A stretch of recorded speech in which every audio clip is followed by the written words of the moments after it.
Esse é o Ancapsu e nós vamos falar agora da bomba que o Michel Schellenberger acabou de soltar sobre as provas falsas usadas pelo Alexandre de Moraes contra as pessoas do 8 de janeiro. Cara, isso é muito importante. Eu tenho a impressão, ele não fala isso aqui, tá? Mas eu tenho a impressão que isso é justamente o material do Eduardo Tagliaferro. Você lembra que o Eduardo Tagliaferro falou que ia liberar material sobre o Alexandre de Moraes, né? E isso daqui tem toda a pinta de ser isso, tá? Justamente esse material que ele tem. Porque lembra, o Tagliaferro, o que vazou da Vaza Toga até aqui, foram justamente as situações referentes a dossiês para censura. Então o foco era exclusivamente a censura de pessoas na internet. Agora, o que está vazando aqui foi a força-tarefa montada pelo Alexandre de Moraes para levantar, ou mais do que isso, para inventar provas para manter pessoas presas pelo 8 de janeiro. Isso é muito importante nesse momento porque mostra duas coisas. Primeira coisa que mostra para o mundo isso, que o Alexandre de Moraes ele não está atacando só Bolsonaro. Se fosse, lá fora estão querendo vender a ideia de que o Trump colocou a Magnitsky no Alexandre de Moraes porque o Alexandre de Moraes está tentando atingir o Bolsonaro. Não é só o Bolsonaro, são milhares de pessoas aqui no Brasil sofrendo torturas na mão desse idiota, né? E segundo, se você olha o que tem aqui, percebe-se claramente o absurdo que foi essa história toda, como esse processo foi absolutamente político, tá? Vamos entender esse caso aqui. Essa notícia foi sugerida por Ei Nerds Trunks, Peter aqui, Dino Sfati e as Relíquias do Buffet, e várias outras pessoas. Obrigado aí ao pessoal que sugeriu notícias lá no nosso site, no visãolibertaria.com, e obrigado a você que está assistindo o nosso vídeo. Se você gosta do nosso conteúdo, por favor, deixe o seu like e se inscreva aqui no canal, né? Pois bem, o Michel Schellenberger soltou esta bomba, vamos dar uma olhada nela aqui agora. O relatório é muito grande, está nessa coluna aqui que é acessível publicamente, foi escrito pelo David Agape e pelo Eli Vieira, então tem muita informação aqui, mas a gente vai dar uma olhada nos principais pontos, né? O principal ponto dessa história é que, de novo, o mesmo modus operandi que o Alexandre de Moraes usou na Vaza Toga para censurar pessoas, né? Então lembra como é que foi a Vaza Toga, né? Aquele conjunto de mensagens que vazou do celular do Eduardo Tagliaferro e que foi publicado pelo Glenn Greenwald, né, na Folha de São Paulo, em que mostrava como é que foi o processo de censura do Alexandre de Moraes contra a direita aqui no Brasil. Então, basicamente, dizia claramente que não tinha... não era como se o Eduardo Tagliaferro tivesse uma equipe para buscar posts polêmicos ou posts... Não.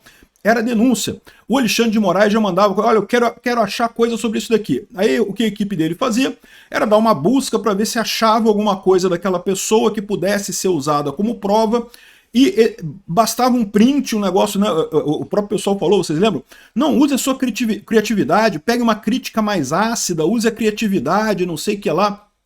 Ou seja, ele pegava absolutamente qualquer coisa para montar o relatório e isso servia como base para o Alexandre de Moraes censurar a pessoa, pedir derrubada da conta e várias outras coisas, né? Ou seja, isso já é um absurdo, mas veja, esse negócio da Vaza Toga, o que a gente tinha até aqui era sobre censurar pessoas. Agora a gente descobre que esse mesmo modus operandi foi usado exatamente num grupo de força-tarefa do 8 de janeiro, que o Eduardo Tagliaferro também fazia parte, e que era usado para tentar manter pessoas na cadeia. E o processo era exatamente o mesmo. Vocês lembram como é que foi o 8 de janeiro, né? Teve lá o quebra-quebra, aquele negócio todo, e no dia seguinte a polícia, inclusive com a ajuda do exército, botou os manifestantes todos em ônibus e foi todo mundo preso. Foi todo mundo para Papuda, todo mundo preso.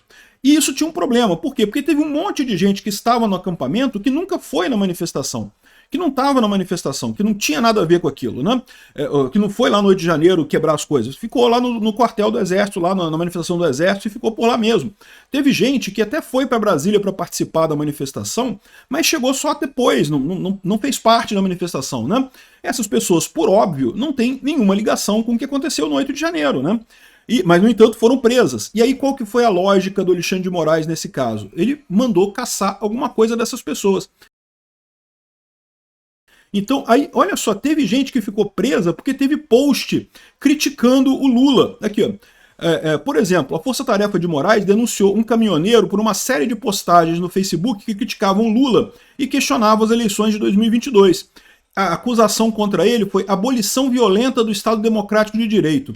O homem passou 11 meses e 7 dias na cadeia sem nunca ter cometido um único ato violento. Ele não quebrou nada, ele não fez nada lá em Brasília. O que tinham contra ele, o que tinha de prova contra ele, vasculharam as redes sociais dele e acharam posts em que ele criticava o Lula. É isso aí. Criticar o Lula, abolição violenta do Estado Democrático de Direito, né? Um outro homem foi preso porque uma única postagem no Instagram, a postagem dizia: fazer cumprir a Constituição não é golpe. E no entanto, acusaram ele de fazer o que? Tentativa de golpe. Não, você dizer que fazer a Constituição não é golpe quer dizer que você quer dar um golpe, né? Olha a loucura desse tipo de coisa, né? Como é que são coisas frágeis, né? E aí, de novo, isso tudo são provas ilegais, porque lembra, a prova tem que partir de uma investigação real em cima dos fatos que aconteceram no 8 de janeiro. Não vasculhar a rede social da pessoa e achar qualquer coisa que seja uma crítica ao governo e considerar que isso é derrubar o Estado Democrático de Direito. Caramba! Aqui, ó. Em outro caso, um vendedor ambulante de 54 anos do Sul, no Brasil, nem estava presente nos distúrbios do 8 de janeiro. Chegou mais tarde naquela noite no acampamento e acabou sendo preso no dia seguinte. E ele chegou em frente ao QG do quartel para vender bandeiras e camisas. Ele não estava lá para participar de nada, ele queria vender bandeira e camisa. A polícia o deteve, a Força-Tarefa emitiu um relatório secreto no qual foi usado como base para justificar que ele permanecesse preso por tweet de 2018 criticando Lula e o PT. Eles não acharam nada dele criticando 2022. Não acharam nada dele criticando o governo Lula ou Alexandre de Moraes ou qualquer coisa atual. Acharam um tweet de 2018 ele criticando o PT. Isso já foi considerado golpe de Estado, no final das contas, para efeitos de prender o cara, né? E tem várias coisas aqui, uma quantidade enorme de evidências que são absurdas, né? Aí tinha um grupo secreto de WhatsApp que o pessoal que era da Força Tarefa, né? Aí o pessoal aqui, ó, a PGR pediu a liberdade provisória para eles, mas o ministro não quer soltar sem antes a gente ver as redes sociais se tem alguma coisa. Ou seja, o Alexandre de Moraes, meu amigo, olha só, lembra aquilo que eu falo para vocês sempre, né? Em tese, o processo acusatório no mundo civilizado, né, no Estado Democrático de Direito, você tem a procuradoria, que é a acusação, que é quem acusa a pessoa, você tem a defesa, que é o advogado da pessoa, o juiz é o cara isento, que vai julgar qual dos dois lados está certo. Quando a PGR vira para o juiz e fala, olha só, esse cara, libera ele, não tem nada contra ele, não tem nada demais, era para o juiz fazer isso imediatamente, porque se nem a parte que está querendo acusar quer acusar o cara, quer manter o cara preso, que base tem o juiz para manter o cara preso? Não tem nenhuma. A defesa certamente vai ser a favor de libertar o cara. Então, ou seja, quando a procuradoria chega e pede a liberdade de alguém, era para o juiz fazer isso automaticamente. Não precisa nem pensar, porque, em tese, o juiz é a parte neutra dessa história, né? Não é a parte que está de um lado ou de outro. Mas o Alexandre de Moraes, a gente sabe o que acontece, né? Ele é mais procurador que o Procurador-Geral da República, né? E daí, ele manteve o pessoal preso para a gente ver se tem alguma coisa na rede social, para ver se conseguia alguma crítica que a pessoa fez ao Lula, ao STF, a qualquer coisa, seria alvo de embasamento para prender a pessoa, para manter a pessoa presa, né? Cara, que coisa absurda isso. E lembra, no final das contas, você criticar o Lula, criticar o STF, criticar o Alexandre de Moraes, isso não é crime. Não tem crime de postar coisas contra o governo, isso não é atentado violento ao Estado, não é tentativa violenta de abolição do Estado, né?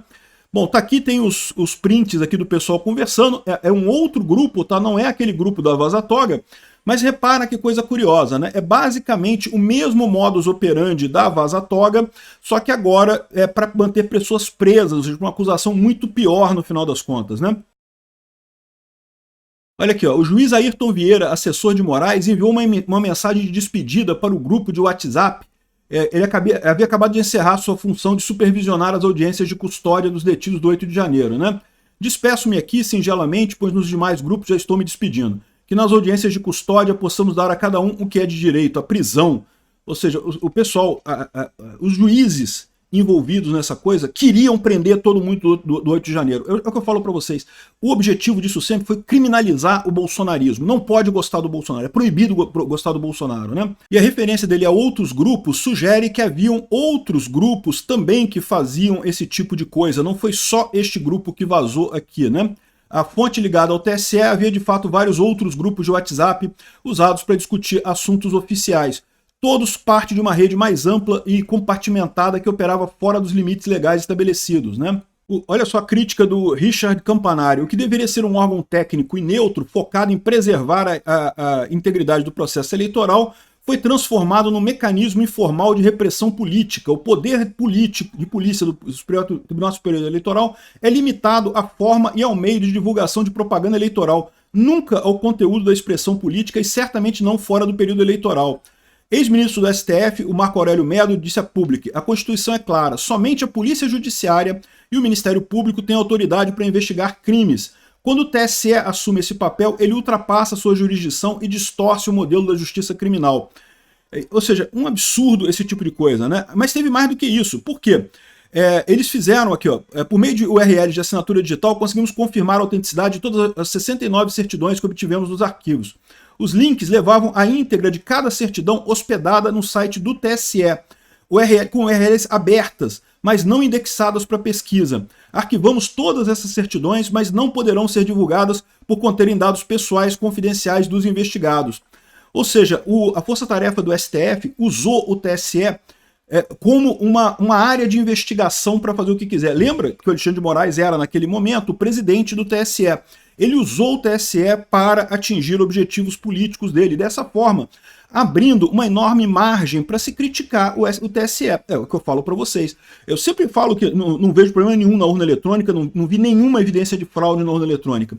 Mas o povo brasileiro percebe que tem coisa errada ali. E a gente vê agora que sim, tem coisa errada ali. O Alexandre de Moraes estava usando o TSE de forma política porque queria acabar com Bolsonaro a todo custo, queria que Bolsonaro perdesse a todo custo. Isso não é uma eleição livre, isso não é uma eleição justa, isso é uma fraude.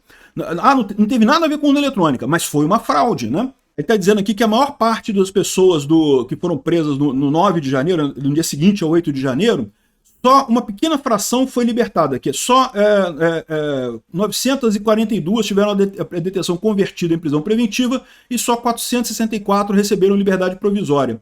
E a base que eles fizeram com isso foram essas certidões em que classificariam essas pessoas como golpistas. Por quê? Porque tinham justamente críticas ao governo Lula, críticas ao STF e elogios ao Bolsonaro. Bastava isso para você ser considerado um golpista, né? Outra coisa importante aqui, ó, os membros da Força Tarefa envolveram como parceiros ativistas e agências de checagem de fato. Ó, as agências de checagem de fato lá da USAID, hein? Tá vendo? Entrou o USAID na fraude aqui da eleição brasileira de 2022. Esses parceiros se infiltraram em chats privados e enviaram e-mails para a conta pessoal de Moraes, uma atividade semelhante à da jornalista e acadêmica Letícia Salorzeno, né? Teve uma coisa sobre isso também, que ela enviava lista de pessoas que seriam críticos do Alexandre de Moraes, críticos da esquerda, né? Eduardo, vou te passar uma orientação do ministro. Peça para o Eduardo ver se eles não participam de grupos de Zap ou Telegram pelo golpe. Boa noite, vou verificar, só peço um tempo porque o volume é grande e a consulta é complexa. Ele quer para segunda-feira. Posso pedir para parceiros, até onde fomos não constam, mas porque grupos são abertos e nomes fictícios, porém com parceiros podemos ter uma chance, uma vez que eles têm tem gente infiltrada em grupos privados, igual ao caso dos empresários, né?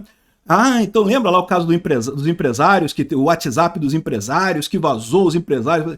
Isso é justamente as agências da USAID, né, que foram patrocinadas pelo governo Biden, que infiltraram nesses grupos e ficavam postando coisas, tirando coisas de lá para passar para o Alexandre de Moraes. Mas repara, isso daqui, você ter um infiltrado em grupo e tirar informações de grupo, isso por si só não é uma coisa muito grave. O que é grave é o Alexandre de Moraes assumir que isso é prova de que você é um golpista. Não é, pô. Você comentar alguma coisa contra o Lula não quer dizer que você é golpista, caramba, né? Enfim, impressionante a coisa toda aqui. Tem muito mais informação aqui. Eles estão dizendo aqui, ó, que usaram ilegalmente um banco de dados biométrico. Eu aposto que é o banco de dados do TSE. Olha o absurdo que é o problema. Olha o problema que isso vai dar para o TSE, tá? Uma equipe grande pra caramba que lida com essas coisas lá, o pessoal vai estar implicado nessa história aqui, né? Foi usado de forma indevida por conta do Alexandre de Moraes. Olha como é que uma pessoa descontrolada como Alexandre de Moraes consegue destruir a credibilidade do TSE assim, ó, no nada. Cara, é impressionante o mal que esse cara fez para a justiça no Brasil e para a justiça eleitoral do Brasil com essa campanha dele contra Bolsonaro. Que coisa absurda. Então, muito importante essa revelação aqui. Pode ter certeza que isso daqui, cara, isso aqui é uma coisa absurda, completamente absurda, e mostra mais uma vez aquilo que todo mundo já sabe, que o Alexandre de Moraes está fazendo isso por pura birra política. Ele quer prender Bolsonaro, ele quer tornar o bolsonarismo proibido no Brasil. É um julgamento show, é um julgamento para dar uma lição no povo brasileiro e coisa e tal, que não pode votar em Bolsonaro e coisa e tal. E ele não está conseguindo, né? Esse é o grande dilema desse pessoal. Isso aqui certamente vai dar muito mais força para Magnitsky contra ele e outras punições contra outras pessoas também. Obrigado por assistir o vídeo até o final. Além de curtir, compartilhar e se inscrever no canal, considere se tornar patrocinador com valores a partir de R$ 1,99. Clique no botão Seja Membro abaixo para saber as condições e vantagens de patrocinar o canal. Mais informações sobre o nosso projeto, visite nossos sites indicados na tela.